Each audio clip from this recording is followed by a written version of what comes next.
Bonjour à tous, c'est Johan. Bienvenue dans cette deuxième deck tech. Après la première deck tech que j'ai fait sur Grixis Phoenix, j'aimerais aujourd'hui vous présenter Mardu Kalia.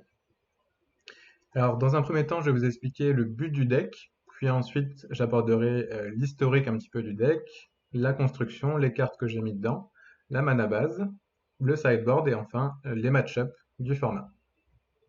Donc c'est parti. Le but du deck, c'est de tirer le plus possible partie de Kalia. Donc Kalia qui dit quand elle arrive en jeu, on révèle les 6 premières cartes du deck et on prend jusqu'à un ange, un démon et un dragon. Donc bien sûr pour tirer parti de Kalia, il faut jouer pas mal de ces types de créatures. Donc dans notre deck, on joue 12 anges, 2 démons et un dragon. L'autre interaction importante du deck, c'est vraiment la base ange, qui est la plus importante. Et ça permet du coup de tirer parti de l'effet de Lyra, qui donne plus un et lien de vie à tous les anges, et aussi de Bishops of Wings, qui fait gagner 4 points de vie à chaque fois qu'on met un ange en jeu, et on met un token à un vol à chaque fois qu'un ange meurt. Donc voilà, le but du deck, jouer des anges, des démons, faire du card avantage avec Kalia, et se faire plaisir avec des bonnes créatures qui volent et des cartes qu'on aime bien jouer et qui vont bientôt sortir du format. Donc, l'historique du deck, moi j'ai commencé à m'intéresser à ce deck-là, euh, principalement axé sur les anges. Donc, je vais vous montrer la version que j'avais avant. C'est une version juste blanc-noir, uniquement focalisée sur les anges, et un peu plus sur le gain point de vie, du coup, avec 3 Saurines, et qui tirait vraiment très bien parti de Resplendent Angel, qui permet de mettre des tokens anges dès qu'on gagne 5 points de vie par tour. Donc, c'était une version un peu plus agressive, avec des créatures un peu plus basses en mana.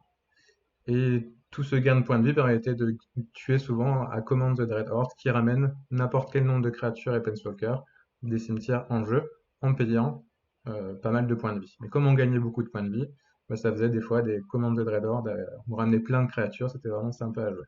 Le deck était sympathique, pas assez compétitif à mon goût, donc j'ai essayé après des versions mardues avec Kalia. Depuis, ces decks-là se sont bien développés. Il y a eu pas mal d'articles sur Internet sur ce deck Marducalia.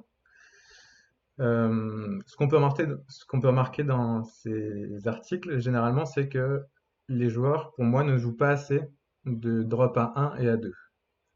C'est-à-dire qu'ils avaient que 6 ou 7 drop à 1 et à 2, et après que des grosses cartes à 3, 4, 5. Et pour moi, c'est pas la bonne façon de construire ce deck Kalia.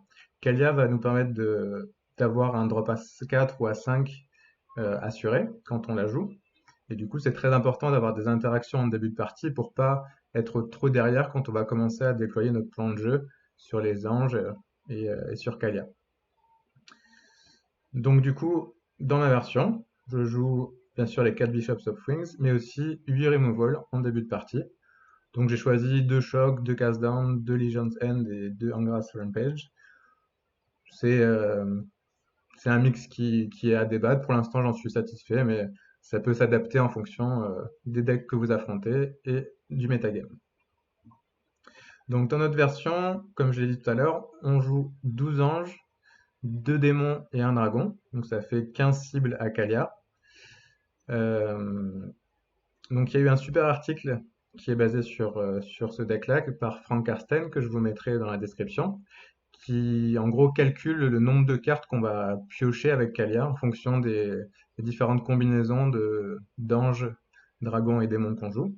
Donc moi, avec ma configuration, je fais un peu plus d'une carte piochée par Kalia qui arrive en jeu, donc ça reste correct. C'est pas optimisé, hein, on pourrait jouer 17, 18 cibles, mais je pense que c'est pas forcément la peine. Et par exemple, il y a une liste qui a fait top 128 au dernier Mythic Championship Qualifier qui jouait seulement 12 cibles. Donc on voit qu'il n'y a pas besoin de jouer tant de cibles que ça pour avoir un deck performant qui peut se qualifier à des tournois. Donc si on prend carte par carte, donc les removals, l'ange à 3 mana Resplendent Angel, c'est pour moi le meilleur ange du deck. Ça fait vraiment le café, on gagne souvent beaucoup de points de vie, ça permet de gagner encore plus de points de vie avec Bishop of Wings et poser des 4-4. Sa capacité de la booster permet d'avoir un puits de mana qui permet de bien utiliser nos manas en fin de partie. Kalia, donc là j'en ai mis 4. Je pense qu'il faut en jouer entre 3 et 4. Mais quitte à jouer un des Kalia, autant jouer jusqu'au bout, et même si c'est légendaire, on est vraiment content d'en avoir une en main de départ, et si on en pioche une deuxième, bah, elle va souvent nous faire piocher d'autres cartes, donc c'est pas trop grave d'en avoir plusieurs en main pendant la partie. Ensuite, je joue 2 Aurélia. Donc Aurélia, c'est légendaire aussi, donc on peut pas trop en jouer, mais vraiment une excellente carte. 5 d'endurance, c'est vraiment super dans le format, et ça permet de booster les créatures avec lesquelles on attaque. Donner la vigilance aussi, c'est super important. Le piétinement, donc vraiment une excellente carte Aurélia dans le deck. Ensuite, je joue 3 Seraph of the Scales. Donc c'est un bon ange aussi dans le format, même si des fois elle se fait exiler, on n'a pas de value à la jouer. Souvent, on va récupérer 2 tokens volants quand elle meurt. Donc c'est vraiment sympa. Lui donner la vigilance et le Death Touch aussi, c'est pas mal dans le format. Death Touch, ça permet de tuer une plus grosse créature quand on joue par exemple contre dinosaure. Et vigilance, ça permet de prendre moins de dégâts quand on nous attaque ou également protéger Sorin. Je joue une Shalaï, donc c'est légendaire et son effet nécessite du vert, donc on va pas faire l'effet, mais juste nous donner à nous et à nos créatures l'exproof, c'est vraiment déjà très fort. Donc une Shalaï, c'est très bien dans le deck et ça va permettre de contrer pas mal de cartes adverses. Ensuite, je joue 3 Sorin. Donc Sorin, c'est une carte qui est un petit peu controversée. Il y a pas mal de bons joueurs qui la trouvent très mauvaise, limite injouable. Moi, je suis pas de cet avis. Je trouve que c'est un très bon Planeswalker. Et dans ce deck-là, c'est vraiment le meilleur Planeswalker, je pense, qu'on puisse jouer. Donner lien de vie à ces bêtes, ça permet du coup de gagner des points de vie, pouvoir les utiliser, et aussi et surtout activer la capacité de Resplendent Angel. Euh, et ensuite, le +2 va permettre de mettre des dégâts au Planeswalker, souvent de finir un Teferi, une Narset, c'est vraiment pas mal. Et le -X, ça va être également très bon, parce qu'on va pouvoir ramener des bonnes créatures de notre cimetière. Pour X égale -3, on peut ramener une Kalia ou Resplendent Angel. Vraiment une très bonne carte, et j'espère que je pourrai vous le démontrer pendant les parties que je filmerai après en ladder. Donc je joue 2 Lyra. Donc Lyra, c'est vraiment une excellente carte dans le deck. On pourrait en jouer 3, mais comme on veut jouer quand même quelques démons et dragons pour optimiser Kalia, je pense que 2 c'est le bon nombre dans ce deck-là. Je joue un Nelkite, donc c'est un dragon pour augmenter les chances d'avoir 2 cartes sur Kalia. C'est une bonne carte, ça permet d'avoir une bête en vigilance pour venir tuer les Planeswalkers ou finir un peu plus la partie, et sinon on peut lui donner un marqueur +1/+1 pour après shooter des créatures contre vampires par exemple, c'est vraiment pas mal. Donc une bonne créature, on est content d'avoir ça dans le deck. Ensuite Doom Whisperer, donc je pense que c'est le meilleur démon du deck. Il n'y a pas beaucoup d'autres démons jouables en standard. Et donc il est très gros, hein, 6/6 vol piétinement. Ça va être très bon contre plein de decks qui vont avoir du mal à gérer. Par exemple contre Mono Red, il est obligé même après ça d'utiliser 2 cartes pour pouvoir le gérer. Et ensuite son effet est vraiment pas mal. Donc pour 2, on va pouvoir surveiller 2. Et souvent, quand on joue contre contrôle, par exemple, on va gagner pas mal de points de vie. Et Doom Whisperer va permettre d'aller chercher la carte qu'on veut, en payant souvent 10 points de vie ou plus. Et la carte qu'on veut, bah, c'est souvent Command the Dread Horde. Et les deux sont très combos. On va pouvoir envoyer des cartes du cimetière avec Surveil pour après les réanimer. Et du coup, refaire des combos, regagner des points de vie avec Bishop of Wings, avec Sorin, etc. Donc une très bonne addition du deck. Ma Secret Tech, ma petite carte personnelle, c'est Command the Dread Horde. Donc dans toutes les versions que j'ai vues, c'est pas joué. Pourtant, je trouve que c'est vraiment une excellente carte dans le deck. Ça va parfaitement avec la synergie de gagner des points de vie et après ramener des bêtes qui refont des effets. Donc voilà, j'en joue une dans ce deck-là. On pourrait en jouer 2. D'ailleurs, j'en joue une deuxième en side. C'est vraiment excellent contre tous les decks où la partie va un peu durer, comme Esperero ou même Feather aussi. C'est une très bonne carte qui peut pas trop gérer. Voilà, maintenant on va aborder la base de mana. Donc, avec cette base de mana, je joue les 12 Shocklands. Je joue quelques lands comme ça, surtout qui font du blanc. Un temple de chaque et 2 plaines. Donc, pour arriver à un total de 20 sources de blanc. Donc c'est important d'avoir 20 sources de blanc pour avoir plus de 90% de chances de caster Bishop of Wings au tour 2. Donc je vous renvoie à l'article sur la mana base que je vous ai mis en description pour Grixis Phoenix. Donc, vraiment important pour moi d'avoir en tête ces chiffres de mana base pour avoir le plus de chances possible de jouer ces cartes au tour, genre là au tour 2. Donc on a besoin de 20 sources de blanc. Et avec cette mana base, on arrive à 20 sources de blanc, 14 sources de noir et 14 sources de rouge. Donc ça permet aussi d'avoir plus de 90% de chances de jouer nos spells à 5 mana avec 2 mana rouge ou noir au tour 5. Ok, le sideboard maintenant. Donc, toujours les duress contre les decks control, les decks scape shift. Je mets une disfigure en plus pour avoir un removal pas très cher, qui est excellent contre Vampire, pour gérer notamment Adanto Vanguard, qui est bien contre Mono Red aussi. Devout Decrease, c'est excellent contre Mono Red et contre Vampire, c'est la meilleure solution à Sorin.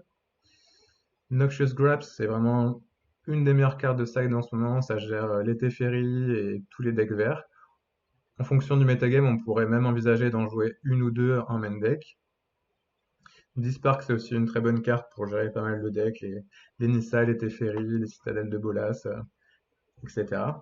Bloodsun, vraiment une carte ciblée contre Scape Shift. Flame Sweep, donc c'est aussi contre Scape Shift, et c'est correct contre Mono Red et Vampire, et tous les decks avec pas mal de créatures à 2 d'endurance. Et enfin, une deuxième commande de Dreadhorde contre les match-ups, comme j'ai dit, qui dure un petit peu dans le temps, où ça va vraiment faire gagner la partie à lui tout seul. Donc voilà pour le deck. Si on parle vite fait des match-ups, donc j'ai pas fait assez de matchs pour avoir une opinion vraiment tranchée sur tous les match-ups possibles. Mais avec les parties que j'ai jouées, je peux dire que contre Vampire, on est vraiment pas mal. On a pas mal de façons de gérer ses créatures, de mettre la pression. En plus, on a que des bêtes qui volent, alors que lui n'en a quasiment pas. On gagne pas mal de points de vie, donc Vampire, plutôt un bon match-up. Mono rouge, c'est un très bon match-up. Vraiment, on a beaucoup de cartes qui l'embêtent. Delira main deck, c'est l'enfer pour lui. Le Bishop of Wings, il aime pas du tout non plus. Donc un très bon match-up. Scape Shift, c'est assez moyen. On a pas mal de bêtes volantes, donc ils vont passer au-dessus des zombies. On peut gagner pas mal de points de vie pour résister à une attaque de zombies. Mais globalement, on a assez peu de solutions contre la horde de zombies. On a juste 2 Legion's End et quelques cartes en side. Je pense qu'il y a moyen d'améliorer bien le match-up, hein. Si on met plus de cartes, on pourrait mettre une Ashiok, on pourrait mettre plus de Legion's End, etc. Donc il y a moyen d'avoir un match-up correct contre Scale Shift également. Contre Esper, Hero et Control, c'est assez moyen. À la une, on est assez largement derrière, je pense. Même si on fait un peu de value avec Kalia, on a quand même pas beaucoup de cartes qui nous font piocher des cartes et réussir à tenir son flow à lui de card advantage. Mais dans l'ensemble, surtout après side, avec les 2 commandes de Dreadhorde, la commande, ça fait vraiment gagner beaucoup de parties. Quand on ramène un ou deux Planeswalkers à lui et plein de bêtes à nous qui ont des bonnes interactions, souvent ça fait gagner la partie. Donc un match-up difficile, mais quand même gagnable. Et enfin contre Bantramp, j'ai pas assez d'expérience, mais il me semble que c'est assez serré aussi. Donc voilà, la deck tech de Mardou Kalia. J'espère que ce deck vous fait envie comme il me fait envie à moi aussi. C'est vraiment un deck sympa à jouer avec pas mal d'interactions et l'âme du Timmy qui est en nous aime bien jouer des anges, des démons et des dragons et c'est vraiment sympa à jouer.